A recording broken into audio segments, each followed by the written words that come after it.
YouTube,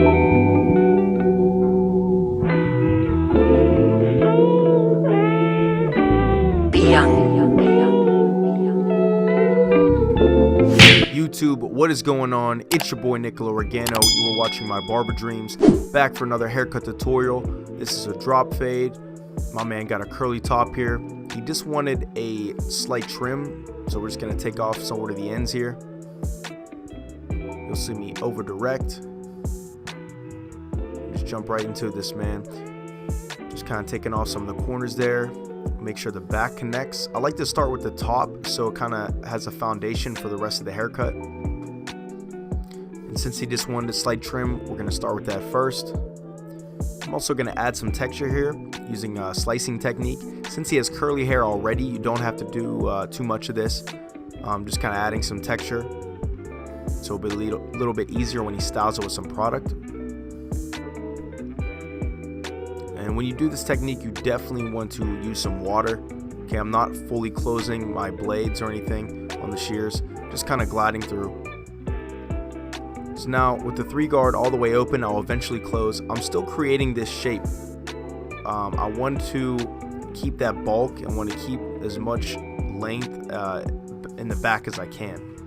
And I'm also going to blend the bulk out with a little bit of clipper over comb. So that shape is going to be the rest of the haircut.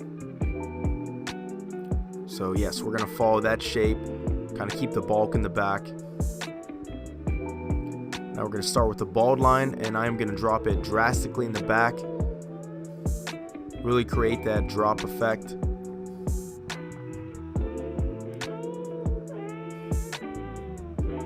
And you'll see how I do it in this haircut.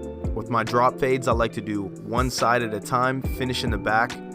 That way I can control my fade a lot better and how much bulk we leave in the back.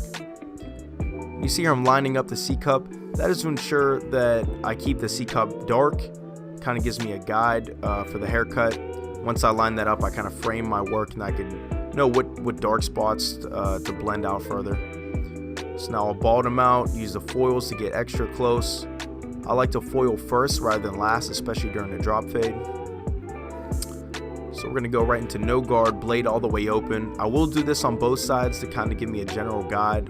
Again, I'll kind of leave the back kind of unfaded. Again, we'll come back to that last. So we're going to start on this side. And I'm going to gradually close that blade to blend the line out. So I'm gradually closing the blade coming down the guideline, and I'm opening it fading up. So that will take that out, and I'm using the corners of my blade, you know, to not risk raising the fade any more than it has to. So on this side I am fading up, and I always resort back to the corners of my trimmers to blend a little bit further, especially on hair like his. You know, it's a little bit coarser, so you might need to go back. You might even need to pull out your foils like I do here in a minute. So if you create any other line, you could always go back to your trimmers or foil shavers. Now I'm going to do a 1 guard all the way open. I will eventually close, and I'll usually just stick to this side. Again, I won't really touch that back as much.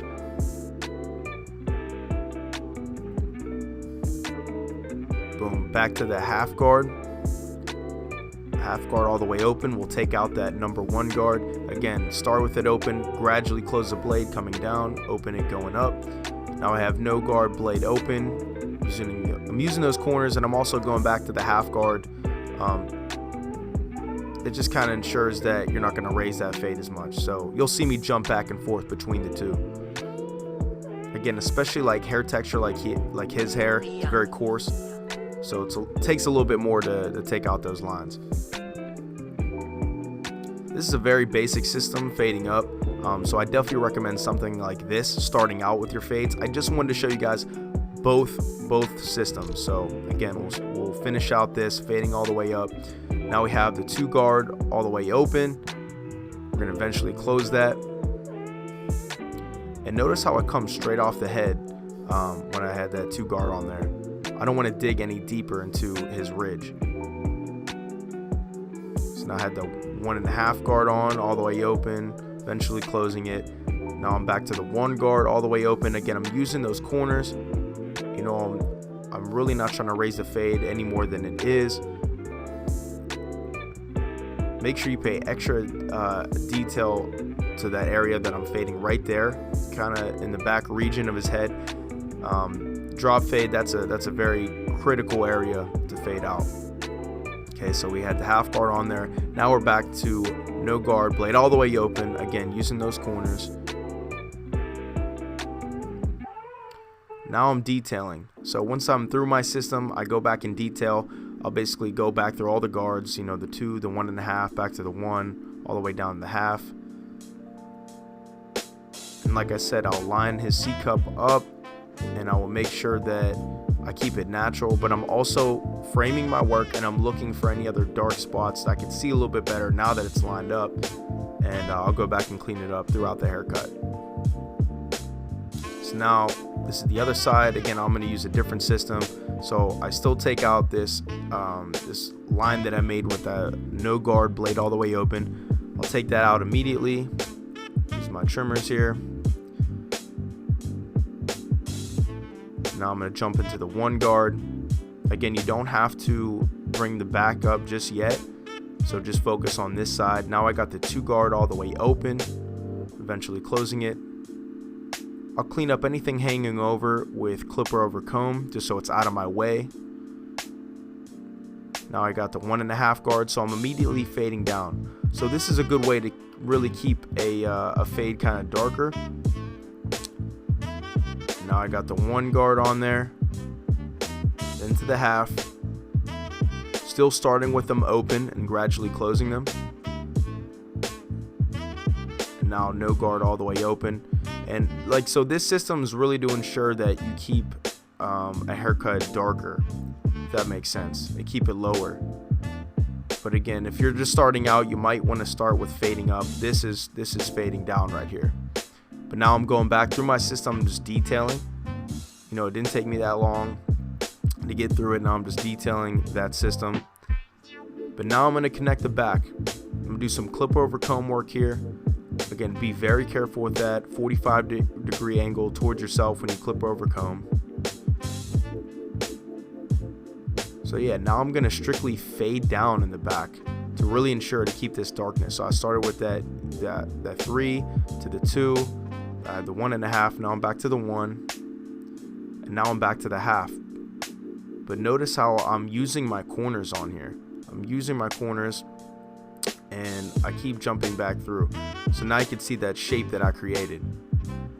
So now I'm through the whole haircut and system. I'm gonna go back in detail. So I go back with the detail, with the 1.5, the detail.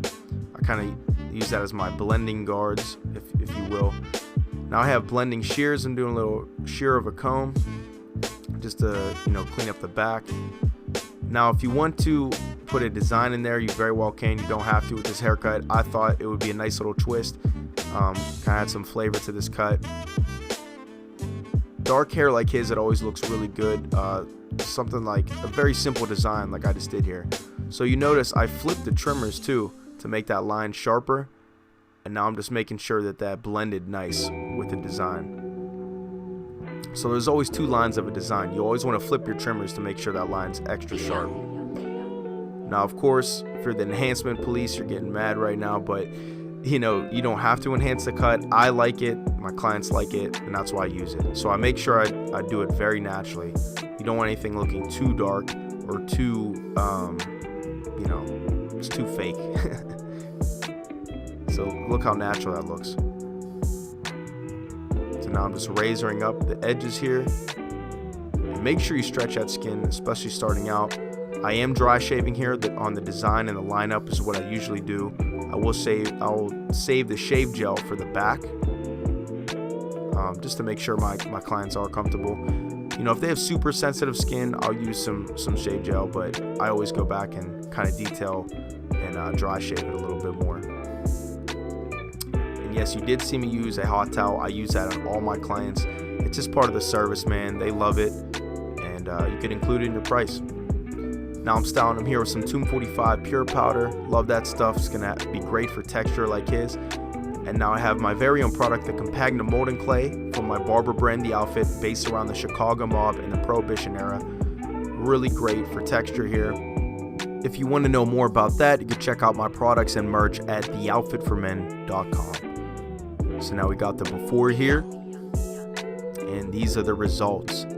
Thank you so much for watching. I really appreciate it. Make sure you smash that like button. Comment down below if you learned something. If you want to see more videos like this, make sure you subscribe, hit the bell so you don't miss a video, and also follow my Instagram at Barber Dreams by Riggs for more cuts and content.